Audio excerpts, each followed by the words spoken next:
Hello my friends. आज हम class 12th और नीट जेईई के लिए एक इम्पॉर्टेंट टॉपिक लेकर आपके पास आए हैं। टॉपिक है potassium dichromate and potassium chromate की स्ट्रक्चर। पोटेशियम डाइक्रोमेट का फॉर्मूला है K2Cr2O7। पोटेशियम क्रोमेट का फॉर्मूला है K2CrO4। पोटेशियम डाइक्रोमेट में पोटेशियम आयन और डाइक्रोमेट आयन होते हैं, जबकि पोटेशियम क्रोमेट में potassium ion and chromate ion होते हैं। दोनों में क्रोमियम का ऑक्सीडेशन नंबर +6 होता है। क्रोमेट आयन में क्रोमियम के ऊपर 4 ऑक्सीजन लगी होती हैं, जिनमें से 2 ऑक्सीजन सिंगल बॉन्ड से बॉन्डेड हैं और नेगेटिव चार्ज वाली हैं, और 2 ऑक्सीजन डबल बॉन्ड से जुड़ी हैं। तो इसमें रेजोनेंस होता है, ये माइनस चार्ज चारों ऑक्सीजन पर घूमता रहता है। तो एक्चुअल जो स्ट्रक्चर है वो है रेजोनेंस हाइब्रिड, जिसमें चारों ऑक्सीजन का जो बॉन्ड है वो पार्शियल डबल बॉन्ड होगा, और जो -2 चार्ज है वो चारों ऑक्सीजन पर डिवाइड होगा। तो एक ऑक्सीजन पर -2/4 यानी -½ चार्ज होगा। तो ये रेजोनेंस हाइब्रिड है CrO4-2 का, जो कि टेट्राहेड्रल स्ट्रक्चर है। रेजोनेंस के कारण सारे बॉन्ड लेंथ सेम होती हैं। इनमें क्रोमियम जो है वो 4 सिग्मा बॉन्ड बनाता है और 2 पाई बॉन्ड बनाता है, जो चारों ऑक्सीजन पर घूमते रहते हैं। और ये पाई बॉन्ड डी पाई पी पाई होते हैं, जिनमें क्रोमियम का D और ऑक्सीजन के P ऑर्बिटल में लेटरल ओवरलैपिंग होती है। तो 4 सिग्मा बॉन्ड हैं, तो उनका बॉन्ड ऑर्डर 1 हो गया। 2 पाई बॉन्ड चारों ऑक्सीजन पर डिवाइड हैं, तो उनकी वजह से बॉन्ड ऑर्डर हाफ हो गया। तो बॉन्ड ऑर्डर 1.5 है। ये एग्जाम में क्वेश्चन पूछा जाता है। इसका कलर येलो है, क्योंकि इसमें चार्ज ट्रांसफ़र होता है ऑक्सीजन से क्रोमियम की तरफ। सॉलिड जो पोटेशियम क्रोमेट है वो तो ऑर्थोरोम्बिक क्रिस्टल स्ट्रक्चर होती है। अब क्रोमेट में अगर पीएच चेंज कर दें एसिड डालकर, तो क्रोमेट डाइक्रोमेट में चेंज होता है, और डाइक्रोमेट में अगर हम बेस डाल दें तो वो क्रोमेट में चेंज होता है। यानी क्रोमेट और डाइक्रोमेट का जो एक दूसरे में चेंज है वो सॉल्यूशन की पीएच पर डिपेंड करता है। एसिडिक मीडियम में क्रोमेट डाइक्रोमेट में बदलता है, बेसिक मीडियम में डाइक्रोमेट क्रोमेट आयन में बदलता है। ऑक्सीडेशन नंबर सेम रहता है, क्योंकि दोनों में क्रोमियम का ऑक्सीडेशन नंबर +6 है। अब पोटेशियम डाइक्रोमेट में पोटेशियम आयन और डाइक्रोमेट आयन होते हैं। इसका कलर ऑरेंज होता है। इसमें भी वही कारण है, चार्ज ट्रांसफ़र, यानी ऑक्सीजन से क्रोमियम की तरफ। क्रोमियम पर खाली d ऑर्बिटल हैं, जिससे कि ऑक्सीजन से क्रोमियम की तरफ चार्ज ट्रांसफ़र होता है। इसमें भी ऑक्सीडेशन नंबर क्रोमियम का पूछा जाता है। वो 1 क्रोमियम का ऑक्सीडेशन नंबर +6 है और 2 क्रोमियम का ऑक्सीडेशन नंबर +12 रहेगा। इसमें 2 क्रोमियम हैं, दोनों टेट्राहेड्रल स्ट्रक्चर में हैं, और एक क्रोमियम पर 4 ऑक्सीजन है, दूसरे क्रोमियम पर भी 4 ऑक्सीजन है, पर एक कॉर्नर जो है टेट्राहेड्रल का वो शेयर्ड है। तो 2 टेट्राहेड्रल एक कॉर्नर को शेयर करके ये डाइक्रोमेट आयन बनाते हैं, जिनमें क्रोमियम 4 सिग्मा बॉन्ड बना रहा है और 2 पाई बॉन्ड एक क्रोमियम पर बन रहे हैं। तो क्रोमियम पर कुल 4 ऑक्सीजन है, 1 ऑक्सीजन तो ब्रिज बना रही है, 3 ऑक्सीजन साइड में है।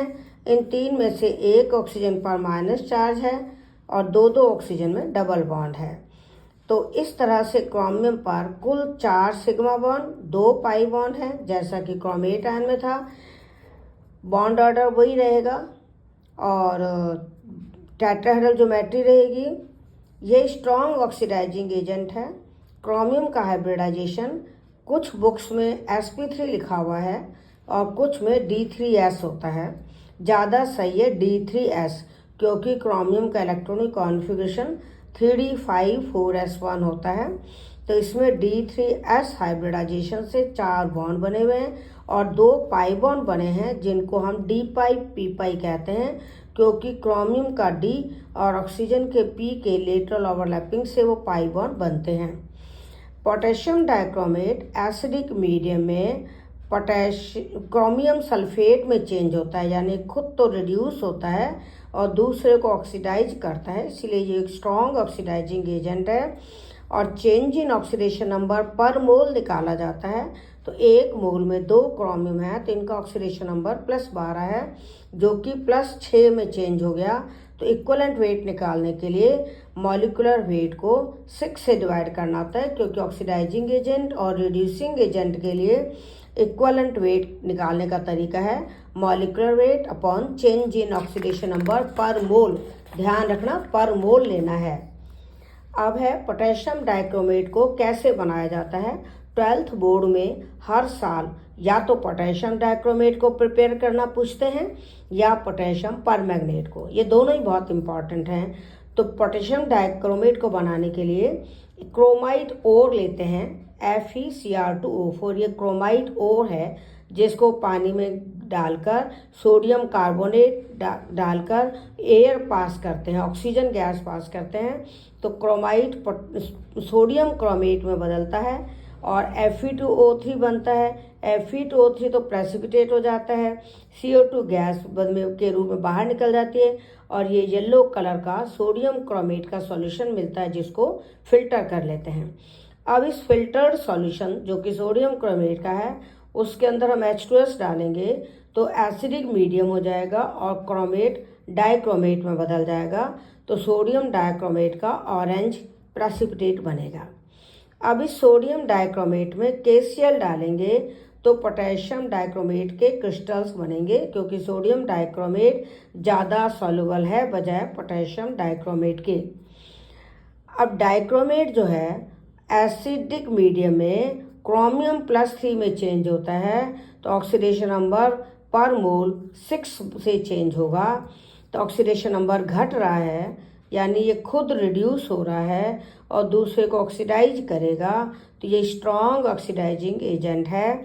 नाइट्राइट को नाइट्रेट में, सल्फाइड को सल्फेट में, आयोडाइड को I2 में, सल्फाइड को सल्फर में, स्टैनस को स्टैनिक में, फेरस को फेरिक में चेंज करता है और खुद क्रोमियम +3 में चेंज होता है। ये सारी रिएक्शंस एसिडिक मीडियम में होती हैं। ये प्राइमरी स्टैंडर्ड सॉल्यूशन के रूप में भी यूज होता है और स्ट्रॉन्ग ऑक्सीडाइजिंग एजेंट के रूप में भी यूज होता है। ये वॉल्यूमेट्रिक एनालिसिस यानी टाइट्रेशन में काम आता है। तो आपको 12th क्लास के लिए sodium dichromate, sodium chromate, potassium permanganate, potassium manganate, ये चारों ही बहुत इंपॉर्टेंट हैं। हमने आपको ये वीडियो शेयर किया है। अगर आपको पसंद आए तो आप लाइक शेयर करना, चैनल को सब्सक्राइब करना। Thank you.